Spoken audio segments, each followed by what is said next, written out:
I'm Evan Knappen. And I'm Teddy Knappen. And welcome to Gun Lawyer. Well, folks, I'm proud to say that Gun Lawyer has been nominated for Podcast of the Year by the Gundies. And the Gundies, it's a really cool awards program in which they look to honor various voices and those who are influencers and writers regarding our precious Second Amendment rights. And this is an honor, and I'm very proud to be nominated. And what I'm doing now is I am shamelessly asking for your vote, because with the Gundies, it's you who vote. And if you go to thegundies.com, Gundies, Gun, and then the word dies, DIES.com, thegundies.com, and you'll see there are 19 different categories for different things, influencer, writer, all kinds of stuff, and on there is Podcast of the Year. Please go there and vote for Gun Lawyer for Podcast of the Year. And by doing that, not only will you help promote the show, but because we focus on these horrible problems, particularly with a centered focus on New Jersey, because New Jersey is just where the brunt of the Second Amendment oppression takes place. This will help bring greater awareness nationally to our cause, to our fight against gun rights oppression. So if we can win Podcast of the Year nationally, more people will pay attention even to New Jersey and what Gun Lawyer has to say. And if you vote, you can actually win prizes. They give prizes to folks, randomly who vote. Voting closes December 15th, okay? You can vote one vote per category every day. So vote for Gun Lawyer every day, okay? You can do it once a day. And if you vote for in all 19 categories, if you pick in all 19 categories, and it's all free, by the way, and watch a video at the bottom of the page, you earn an extra vote for every category that day, and there are prizes. Every time you vote, you're automatically entered to win. And the grand prize is an all-expense-paid trip to the Gundy Awards, which takes place in Las Vegas. And in each category, there are sponsors that have prizes. So this is exciting and fun, and means something to me and Teddy. If you would be so kind as to jump on the Gundies, vote for Gun Lawyer, and I would also highly recommend our good friend John Petrolino, who for top 2A writer. John is just great, and man, does he cover New Jersey and so many other things as well. And he's such an in-depth, great reporter, and he's brought so many of these great issues to the forefront. We've talked about a lot of the great work that John has done. So give John a vote in the top 2A writer category. And of course, our good friends at We Shoot, they would also put out there for Firearms Instructor of the Year. And I would ask you to consider the Tactical Rabbi. That's right, Tactical Rabbi for Firearms Instructor of the Year, and Bull Armory for the Most Innovative Brand of the Year. So there's 4 of the categories with some suggestions. And so if you're inclined to do so, please jump on this. We have till December 15th, and hopefully this will be successful, and it'll be a lot of fun for you, and maybe you'll even win some prizes by doing it. I will also say to everyone voting for Gun Lawyer, it is critical because we need to give national awareness. I don't think people outside of New Jersey realize the damage that the gun owner gulag that they have created, because Jersey is the petri dish. This is where they test all their crazy nonsense. New Jersey is a gun owner's hell. New Yeah. Jersey's a gun owner. So I wish Gundy's had an award for, worst state, greatest gun owner hell. New Jersey would win that every Anti-gunner year. of the year. Anti-gunner of the year. Gun rights oppressionists award, the top gun rights oppressionist state. It is crazy, but this is actually a positive award. So they look to get the voices and the folks out there that are all going to bat for our rights. And everybody who's nominated, I want to congratulate all the nominees across the board because they're all out there spreading the word, fighting the lamestream media, trying to get past the agenda that the anti-gunners try to control and their lies that they put out to get us disenfranchised of our rights. It really is a battle that we're in, and this is yet another tool in that battle. So go to the Gundys and give us your vote and make your voice heard. Say, one of the things I wanted to talk about, and it's something that comes up a lot, and every once in a while I think it really pays to do this. I want to talk about the so-called intrinsically evil assault firearms. That's right. New Jersey has had a ban on so-called assault firearms, and that in its current form, it was enacted back in May of 1990, became effective in 1991. During that 1 year period of time, they allowed you to render inoperable your so-called assault firearms. But if you did that, you had to file a certificate of inoperability. If you just rendered them inoperable and didn't file the paperwork, it's no good. It's the same as having an actual assault firearm. They did allow registration of a handful of guns, which they called registration, where you could keep them, included like the AR-15 and the M1A and the M1 carbine, but you had to pay $50 and register it. And if you actually have a registered assault firearm, it allowed you to keep so-called large capacity magazines with that gun, as long as you use that gun in competition in the DCM, which no longer exists, by the way. It's now the CMP. And very few did that. But of course, if you did register one of those guns, I want you to be aware of something. If back in 1990 to 91, you registered an assault firearm, registered assault firearms in New Jersey are not inheritable. So firearms normally are inheritable in New Jersey, and they pass without any paper registration license to your heirs. But registered assault firearms are not inheritable.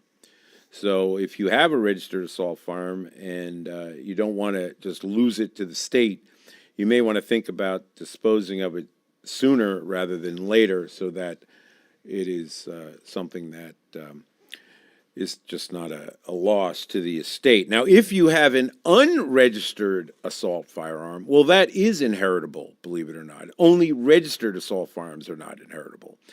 Now, of course, you may say, well, how can a unregistered assault firearm be legal for inheritance? Well, first of all, if you rendered it inoperable, that's not registration, so those guns are inheritable. And if you stored your assault firearm outside New Jersey and didn't register it, then it can be inherited by your heirs. Now, they can't bring it into New Jersey either, but they can, in fact, inherit it. So it's only registered assault firearms that are not inheritable. And the assault firearm law is just full of quirky, bizarre garbage like this, and it is insanity as far as a law being written, one of the worst written criminal laws ever written. Absolutely. It is essentially beyond complete comprehension. It is a very complicated and often contradictory 5-part definition of what is supposedly an assault firearm. The reason it's so complicated is that they really can't be defined, because assault firearm is just a pejorative term. The original assault rifle, if you will, the assault rifle, is German Sturmgewehr. all right? And that assault rifle was full automatic fire and semi-auto, so it was a select fire weapon. So assault firearms are not assault rifles. And assault weapons, which you may have heard that term, assault weapon, that is what the federal law at one point banned back in 1994. But that law went away in 2004, and it hasn't come back. So the federal assault weapon ban has been DOA since 2004. New Jersey still has an assault firearm law, and neither of those are assault rifles, of which the traditional classic Sturmgewehr, medium caliber firearm, that would be select fire, okay?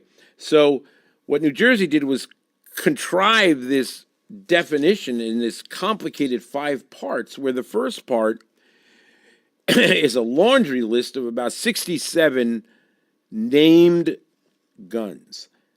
Now, of these named guns, some of them I've never even encountered in the wild, okay? I've never even seen some of these that are on this list, and some I think are just made up. They like read it on the internet somewhere and thought it qualified as an assault firearm.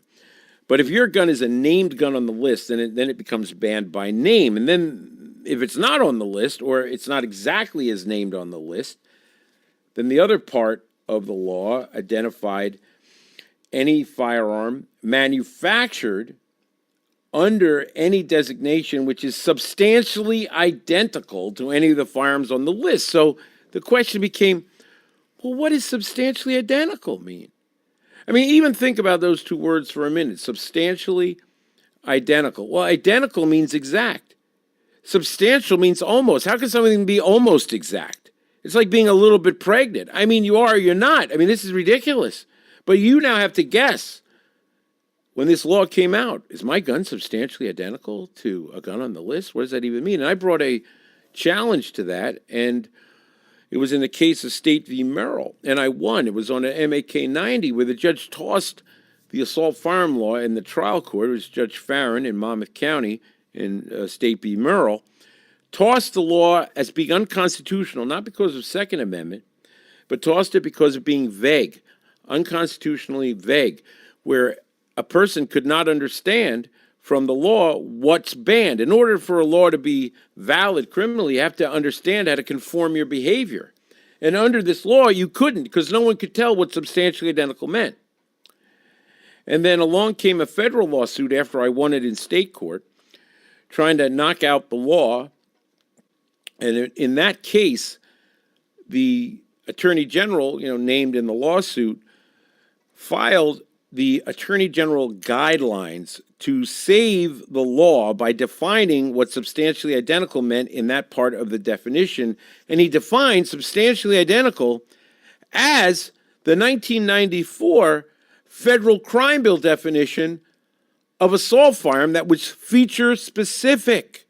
Even though New Jersey didn't have a feature specific ban, the 94 crime bill is what became essentially Jersey's list of compliant guns or not. And that is what we're still using to this day, is that those guidelines from the Attorney General. So when you talk about whether a gun's compliant or not, and you go to those guidelines, that's where the substantially identical comes in. So when you look at the list of guns, it says on there Colt AR-15 and CAR 15. And let's say you have a Bushmaster, XM-15, or you have Davis or whatever. It doesn't matter. But it's like an AR-type platform. Is it substantially identical or not to this? How do we know? Well, that's where the Attorney General guidelines came in to save what was otherwise an unconstitutional law, which itself is questionable whether this, but the court upheld it based on this, even though the question is, how did our legislators in 1990 know that their unconstitutional law that had a vague definition would be saved by a federal bill passed in 1994, 4 years later? That's pretty amazing, their crystal ball there to know that, isn't it? But somehow that's been what we've been living under. And under the guidelines of the Attorney General, substantially identical gets defined as any semi-automatic rifle that has the ability to accept a detachable magazine and has at least two of the following features. You have to have two. And that would be a folding or telescoping stock, a pistol grip that protrudes conspicuously beneath the action of the weapon, a bayonet mount, a flash suppressor or threaded barrel designed to accommodate a flash suppressor, and a grenade launcher. Now, I know a lot of you, go out grenade launching on the weekends, so be aware of that one in there. And if you look at these features that make a gun substantially identical or not, I mean, a bayonet mount, I mean, what the hell does a bayonet mount have to do at all with any of this? I mean, what is it, because of all the drive-by bayonettings? I mean, it's nuts. But this is what we live under. But the reason we have those guidelines is not because you find them in the law. You find those guidelines saving the law's ass, if you will, by defining the term substantially identical that I had gotten knocked out as unconstitutional in that State v. Merrill case. Additional definitions for assault firearm include a semi-automatic shotgun with either a magazine capacity exceeding 6 rounds, a pistol grip, or a folding stock. So if you have a semi-automatic shotgun and it holds over 6 rounds, and let me just tell you, this is a great example of just how stupid the Attorney General guidelines are, because the Attorney General guidelines, in incorporating the federal 94 bill, says about shotguns that it can't exceed 5 rounds. Well, that's crap. Completely wrong. New Jersey law says it can hold 6. Can't be over 6. The guidelines say 5, but that's because they didn't even know what they were doing when they passed the guidelines. It contradicts New Jersey's law, okay? But with shotguns that are semi-automatic, all it takes is one feature. It's not two. So if you have a semi-automatic shotgun with a pistol grip, it's an assault firearm. If you have a semi-automatic shotgun with a folding stock, it's an assault firearm. If you have a semi-automatic shotgun that holds over 6 rounds, then it's an assault firearm, okay? It's a one-feature deal on shotguns. Now, if you have a pump-action shotgun, if you have a wonderful Mossberg 590 or a tactical Remington 870 or any other pump shotgun, you can have any damn feature you want on it. You can have a bayonet mount. You can have folding stock. You can have a magazine capacity of a tube that holds 9 rounds, no problem. You can have a shroud on it. You can whatever you want on a pump shotgun, no problem. Pumps are not covered by this at all. So trick out your pump shotgun to your heart's desire, but be very careful when it comes to your semi-automatic shotgun. It also prohibited, under another section, a semi-automatic rifle with a fixed magazine capacity exceeding 10 rounds. However, the original definition in 1990 said a semi-automatic firearm with a fixed magazine capacity exceeding 15 rounds, and it included tube-fed .22s. Your classic Marlin Model 60 and, your Remingtons and Winchesters that were semi-auto and held over 15 rounds in the mag tube. But what happened was they became a laughingstock, New Jersey, over their ban on .22s, and it became detrimental to them trying to oppress our rights so badly that they actually amended New Jersey's assault firearm law to exclude tube-fed .22s. So if you now have a semi-automatic .22 rifle that has a fixed tubular magazine and holds over 10 rounds, it is not an assault firearm. It's illegal. Your tube-fed semi-auto .22 can hold as many rounds as the tube wishes and is possible to hold. Not a problem. So that's how that works. And then finally, they throw in this ridiculous part or combination of parts designed or intended to convert a firearm into an assault firearm. Don't you love when the definition uses its own words to define itself? Say, that isn't vague or confusing, is it? Or any combination of parts in which an assault firearm may be readily assembled if all those parts are in the possession or under the control of the same person. So you have that catch-all of parts nonsense as well. So that is New Jersey's assault firearm definition. Possession of an assault firearm is extremely serious in New Jersey. It's a crime of the second degree. It carries up to 10 years in state's prison, and it has a minimum mandatory 3.5 years, no chance of parole. If you get convicted of possession of an assault firearm, you're looking at the judge's hands being tied, and you will have to do a minimum of 3.5 years with no parole in state's prison. Additionally, if you're charged with an assault firearm, you will be thrown in the gulag, and there's a presumption against you getting bail if you're charged, not even convicted, just charged with possession of an assault firearm. New Jersey has lost its mind when it comes to this and so many other gun laws, but it's always worth a review. And I want to make it clear to my listeners just how bad it is so that you don't end up a GoFu on Jersey's idiotic assault firearm ban. Hey, let me mention our good friends at We Shoot. Of course, We Shoot is a range where Teddy and I shoot. They have great training, beautiful range right there in Lakewood, New Jersey. Centrally located. They're a great resource. You can get your CCARE certificate there, so you can get your carry, you can get all kinds of training. They offer other training for a carry license from other states. They can offer you advanced training, great range, so you can hone your skills and stay on target. We Shoot. You go to WeShoot.com. Beautiful photographs. They got the We Shoot girls there posing with great guns. You love looking at that. And you can check out their pro shop where they have great deals, great gear, great guns, and great folks at We Shoot. WeShootUSA.com. Great place, and we love it. I know you will too. Also, in this battle this entire time has been the Association of New Jersey Rifle and Pistol Clubs. New Jersey Rifle and Pistol Clubs are in the courts right now battling the assault firearm law. I'm feeling more and more hopeful, folks, that we're going to see the Supreme Court take up assault firearms in large capacity magazine cases. New Jersey's fighting it out. It may, in fact, be the New Jersey case that the Supreme Court hears down the road. Maybe others. They're proceeding pretty rapidly to the Supreme Court. We're getting mixed decisions in the different jurisdictions, which also leads to the Supreme Court wanting to take the cases. This is really important that we finally will get a case from the Supreme Court where they look at items that get banned.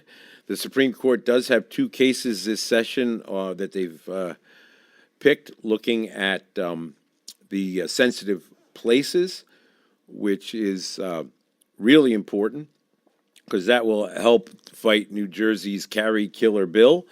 It goes at one of the laws that New Jersey, in fact, has regarding private property, and whether or not it can be banned. They're also looking at whether marijuana can be a disqualifier or not, whether that's a lawful disqualifier that can take away your Second Amendment rights. They may finally eliminate bang or bong. You can't have both.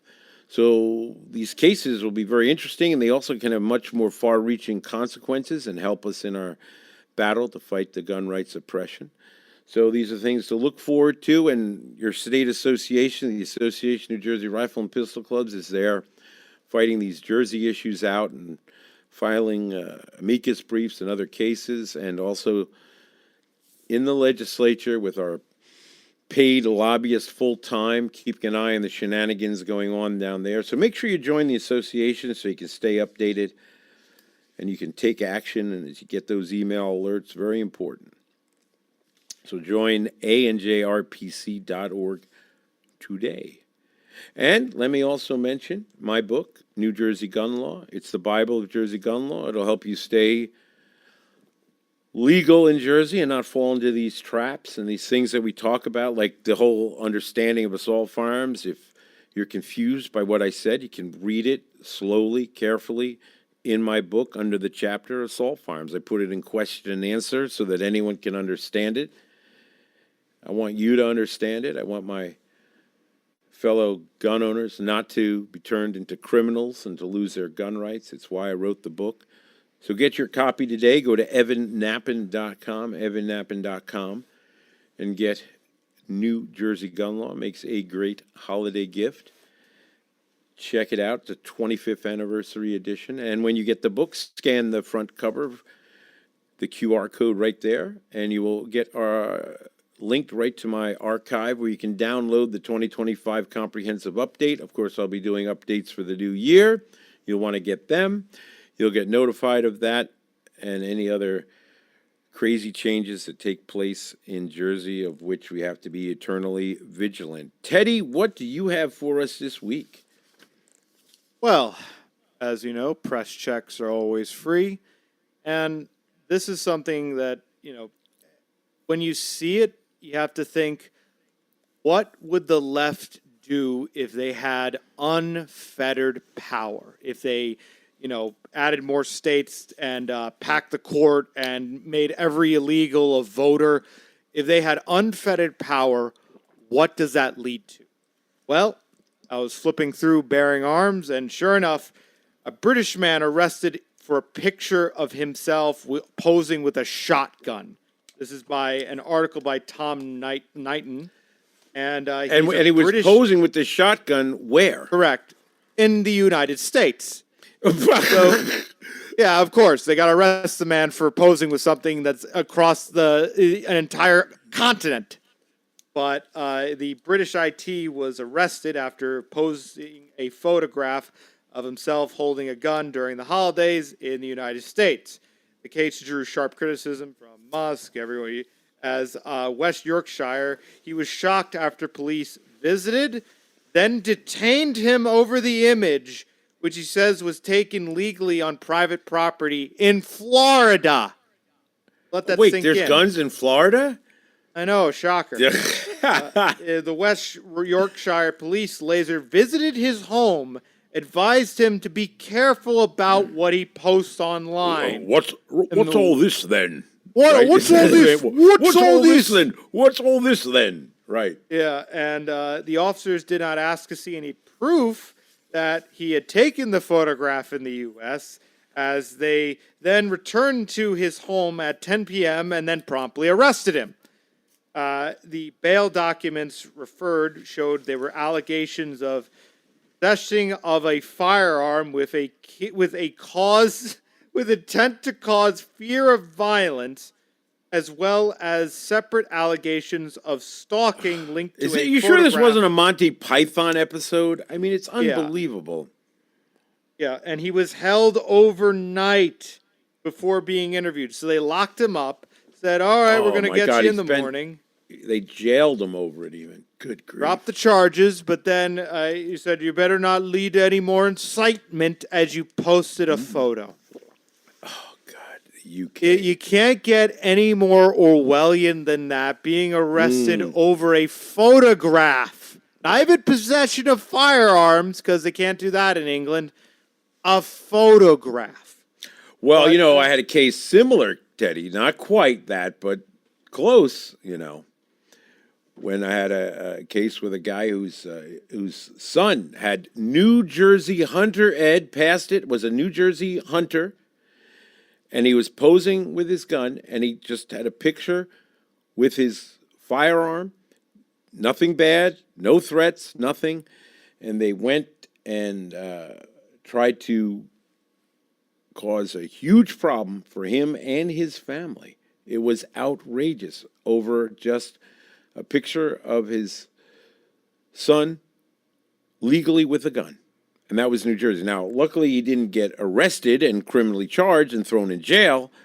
But still, these things can happen even in New Jersey.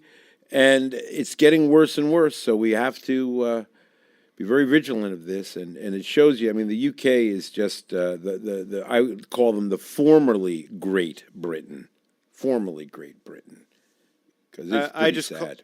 I just call it hell, because what they are looking to do now. I like to highlight other of these stories that have come up in the past, because Unfortunately, the left are very good at memory holing the utter insanity they pull. For instance, in the UK, this is from The Mirror by Kellyanne Mills. Remember the autistic girl who got arrested for using quote unquote homophobic language for calling the cop, "Oh, you're my lesbian nana," and they dragged her to the police and promptly arrested her for arresting an autistic girl, 16 years old, for saying she looks like my lesbian nana, who she But did have a nana who was lesbian. She didn't say it in a bad way. No, she just like said, She "Oh was yeah, just- you look like just- my nana," Yeah. and it showed her being dragged out. Which, for if you they go into like for autistic people, you can't they freak out if you even touch them. But the dragging her through and the massive footage, which it's just such an embarrassment. By the way, West Yorkshire Police, I'm noticing a pattern. They, being the Orwellian thought crime police, they outdid themselves with this one, which this came up recently. Do you remember that woman who was arrested for silent prayer? Thought crime? A thought crime. A thought crime. That's good. Yeah. Great. Well, finally, it came due where the West Midland police were forced to pay £13,000 to the woman for falsely arresting her. Good. For silently praying outside an abortion clinic. But take this as you will, she was still arrested for thought crime. This is coming right from the ADF UK. The utter insanity. Crazy. And when I look at this, I see this is what the left wants. They want you and I, Dad, to be dragged out and arrested for our speech because that's the only way they can win. They can't win in the battlegrounds of ideology. Showed that by them killing Charlie Kirk. Now they want to go for arresting you for your ideas. That is their goal. We couldn't do gun lawyer show in the UK. Oh, We'd be raided, jailed, and forget it. Yeah, I mean, we still have a First Amendment here, and we love the entire Constitution, not just the Second Amendment, but we're facing oppression of all our constitutional rights, but at least we still have them.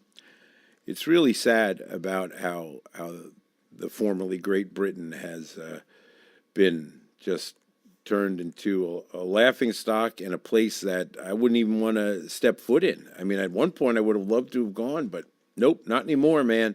Not a chance. They are just nuts, and their suppression of so many rights and what they've let happen to their country is just sad, very sad. Hey, let me tell you about this week's GoFu. This week's GoFu is an important GoFu because we have the holidays coming up. And, we all, I'm sure, love to watch Christmas Story, right? And the Christmas Story there is a classic with Ralphie. But the star of Christmas Story, not just Ralphie, is the Daisy BB gun, right? The Daisy BB gun. And I'm sure many of you have fond memories if you were fortunate enough as a kid to have a Daisy BB gun. But I've got to tell you, BB guns in New Jersey are firearms, folks. Keep that in mind. A BB gun is defined as a firearm in New Jersey. You cannot just give a BB gun to your child, to your son, to your daughter. You cannot do that. It's the same as if you just gave them a gun. If you buy a BB gun, it's your BB gun. If you want to shoot the BB gun with your child, you need to be with them in the same way as if it is a modern cartridge firearm. And you can't just give them that BB gun to keep in their room, to go out in the woods alone and play with it and have fun like we did in the old days. Cannot do that. It is a firearm, and you can lose your gun rights even, face criminal charges, and so can your child. So the GoFu is, remember, air guns are firearms in New Jersey. Treat them the same as firearms in any way that you would want to give a firearm. okay? Gifting a firearm in New Jersey itself is not permitted without proper paperwork. So you can't buy any gun for anyone and just give it to them. They're going to have a transfer done with paper, with pistol purchase permit for handguns, firearm ID card for long arms, and if they're not immediate family, it has to go through a dealer. That's the only way you gift a gun in Jersey, is with full paperwork. So that's the GoFu. Keep it in mind in this holiday season. This is Evan Knappen and Teddy Knappen reminding you that gun laws don't protect honest citizens from criminals. They protect criminals from honest citizens. Gun Lawyer is a Counterthink media production. The music used in this broadcast was managed by Cosmo Music, New York, New York. Reach us by emailing evan@gun.lawyer. The information and opinions in this broadcast do not constitute legal advice. Consult a licensed attorney in your state.